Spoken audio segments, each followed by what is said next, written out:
Hello everyone, welcome back to my channel. Tata life ఇన్సూరెన్స్లో Shubh flex income plan గురించి ఈరోజు మనం తెలుసుకుందాం. ఇది ట్రెడిషనల్ ప్లాన్స్ లాగా ఉండదండి. ఇది ఎక్కువ రిటర్న్స్ వచ్చేలా ఉంటుంది. కొంతమంది కస్టమర్స్ ఏం కోరుకుంటారు అని అంటే, మాకు రిటర్న్స్ ఎక్కువ కావాలి అనుకున్న వాళ్ళ కోసం ఇది స్పెషల్గా డిజైన్ చేయడం జరిగింది. ఎక్కువ రిటర్న్స్ కావాలనుకున్న వాళ్ళకి ఈ ప్లాన్ చెప్తే చాలా బెస్ట్ అనమాట. ఈ ప్లాన్లో 3 టైప్స్ ఆఫ్ ప్లాన్స్ ఉంటాయి.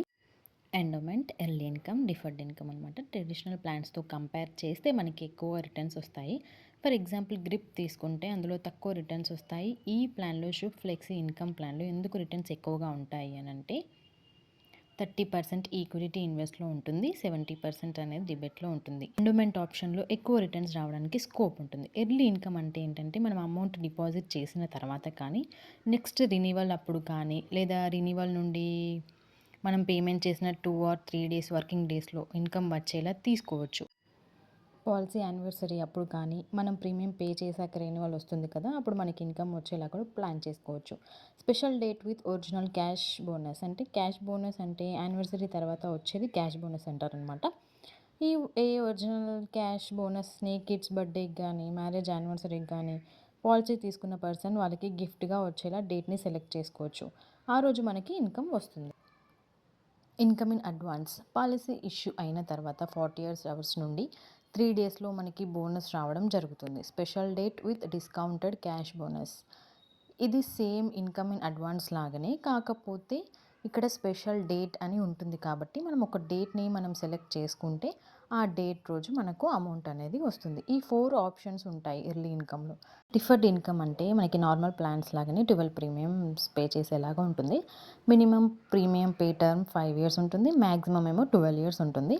పేమెంట్ అయిన తర్వాత డిఫర్మెంట్ అనేది 1 to 5 ఇయర్స్ ఉంటుంది. ఒకవేళ ఈ ప్లాన్లో అతను 12 ఇయర్స్ పే చేశాక నాకు 13th ఇయర్ నుండి ఇన్కమ్ కావాలి అనుకుంటే అప్పుడు మనకి డిఫర్మెంట్ అనేది 1 ఇయర్ మాత్రమే ఉంటుంది. ఈ ప్లాన్లో 1 to 5 ఇయర్స్లో కస్టమర్ సెలెక్ట్ చేసుకుంటే అంటే ప్రీమియం కట్టే ఇయర్స్ని సెలెక్ట్ చేసుకుంటే దాన్ని బట్టి మనం డిఫర్మెంట్ని సెలెక్ట్ చేసుకోవాల్సి ఉంటుంది.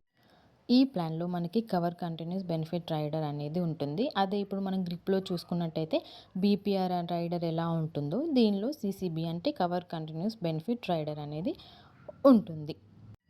గ్రిప్లో బీపీఆర్ ఎలా అయితే పనిచేస్తుందో ఈ షుప్ ఫ్లెక్సీ ఇన్కమ్ ప్లాన్లో సీసీబీ రైడర్ అనేది అలాగే వర్క్ అవుతుందన్నమాట. ఇప్పుడు ఎగ్జాంపుల్ తీసుకున్నట్టయితే ఈ పాలసీ తీసుకున్న పర్సన్ ప్రీమియమ్స్ పే చేస్తున్న టైంలో కస్టమర్కి రిస్క్ జరిగితే కట్టవలసిన ప్రీమియమ్స్ అన్నీ కూడా వేవర్ ఆఫ్ అయిపోతాయి. ఒకవేళ అవి వేవర్ ఆఫ్ అవ్వాలి అని అనుకుంటే సీసీబీ అనే రైడర్ని మనం సెలెక్ట్ చేసుకోవాలి. తీసుకున్న పర్సన్ లేకపోయినా పాలసీ కంటిన్యూ అవుతుంది. మెచ్యూరిటీ బెనిఫిట్ అనేది నామినీకి ఇస్తారు.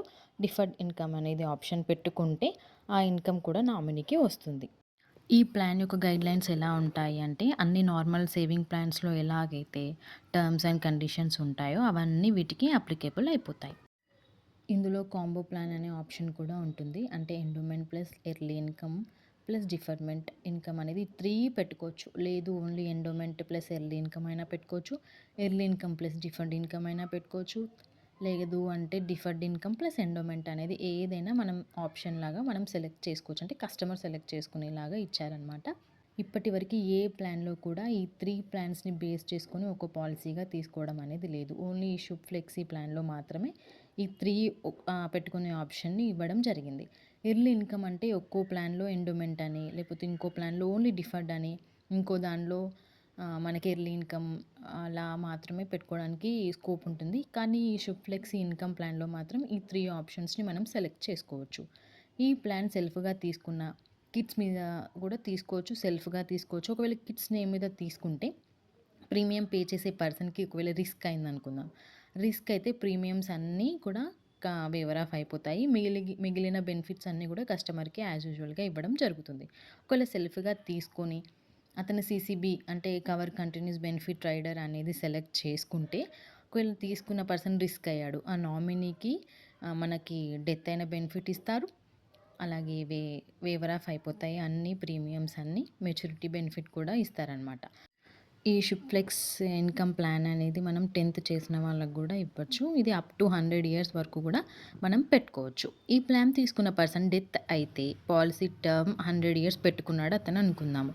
నామినీకి పెన్షన్ టైప్ ఎవ్రీ మంత్ రావాలి అనుకుంటే డిఫర్మెంట్ ఆప్షన్‌ని సెలెక్ట్ చేసుకోవాలి. ఒకవేళ అతను డిఫర్మెంట్ ఆప్షన్ సెలెక్ట్ చేసుకుంటేనే అతనికి పెన్షన్ టైప్‌గా మనకి అమౌంట్ అనేది ఇవ్వడం జరుగుతుంది. ఒకవేళ నామినీ డెత్ అయిందనుకుందాము, తీసుకున్న పర్సన్‌కి అప్పటికి 100 ఇయర్స్ అవ్వలేదు. సో, అప్పుడు ఏం చేస్తారు అంటే వాళ్ళ చిల్డ్రన్స్ ఉంటారు గదా! వాళ్ళ చిల్డ్రన్స్‌కి ఇవ్వడం జరుగుతుంది. లేదా అంటే వాళ్ళ గ్రాండ్ చిల్డ్రన్స్‌కి ఇవ్వడం జరుగుతుంది. ఫర్ ఎగ్జాంపుల్ ఏజ్ 35 ఇయర్స్ ఉన్న పర్సన్‌ని తీసుకుందాము. అతను 100 ఇయర్స్ వరకు పెట్టుకున్నాడు పాలసీ టర్మ్ అనేది. 12 ఇయర్స్ పేమెంట్ చేస్తాడు. ప్రీమియం 1,00,000 ఇంక్లూడింగ్ రైడర్స్‌తో కలిపి అతనికి 1,27,144 రూపీస్ అవుతుంది. ఇది జస్ట్ ఎగ్జాంపుల్‌గా మాత్రమే చెప్తున్నాను. బేస్ సమ్మేషన్ వచ్చేసి 12,00,000 టోటల్ టర్మ్ అండ్ ఇల్‌నెస్ వచ్చేసి 12,00,000 ఏడీ యాక్సిడెంటల్ డెత్ 12,00,000 ఏటీపీడీ 12,00,000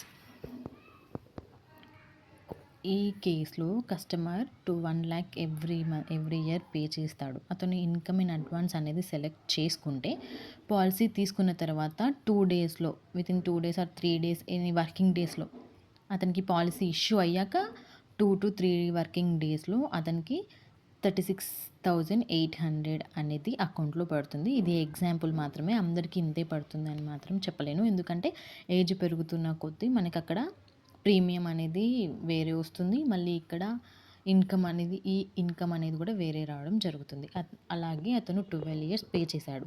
13థ్ ఇయర్ నుండి అతను ఏం పే చేస్తలేడు. అయినా కూడా అతనికి 65 ఇయర్స్ అంటే ఇంకా మిగిలిన 65 ఇయర్స్ అంటే అప్పటికి ఆయనకి 100 ఇయర్స్ వచ్చే వరకు ఎవ్రీ ఇయర్ 36,800 అనేది అతని అకౌంట్‌లో పడుతుంది.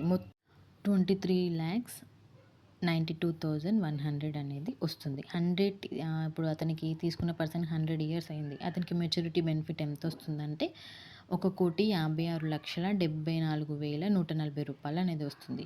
అలాగే అతనికి ఎవ్రీ ఇయర్ మొత్తం కలిపి 100 ఇయర్స్ వరకు ఇంత వస్తుంది కదా! ఆ అమౌంట్, ఈ అమౌంట్ మనం క్యాలిక్యులేట్ చేసుకుంటే అతనికి 1,80,00,000 అనేది రావడం జరుగుతుంది. అతను ఎంత కడుతుండు 12 ఇయర్స్ అంటే ఎవ్రీ ఇయర్ 1,00,000 పే చేసినా కూడా అతనికి 12,00,000 పే చేస్తున్నాడు. అతను 12,00,000 పే చేశాక కానీ లాస్ట్ వరకు ఆయనకి ఎంత వస్తుంది 1,80,00,000 అనేది రావడం జరుగుతుంది. అంటే ఎంత బెనిఫిట్ ఉందో మీరు ఒకసారి ఆలోచించండి. యాక్సిడెంటల్ టోటల్ పర్మనెంట్ డిజబిలిటీ అయితే 12,00,000 ఇస్తారు. ఇందులో పాలసీ అనేది క్లోజ్ అవ్వదు. ఎందుకంటే అతను కవర్ కంటిన్యూయస్ బెనిఫిట్ అంటే సీసీబీ రైడర్ అనేది యాడ్ చేశాడు కాబట్టి అతనికి పాలసీ అనేది కంటిన్యూ అవుతుంది. అతనికి 65 ఇయర్స్ వచ్చినప్పుడు అతను ఎగ్జాంపుల్‌గా అతనికి 65 వచ్చిందనుకుందాము. అప్పుడు అతను చనిపోయిండు.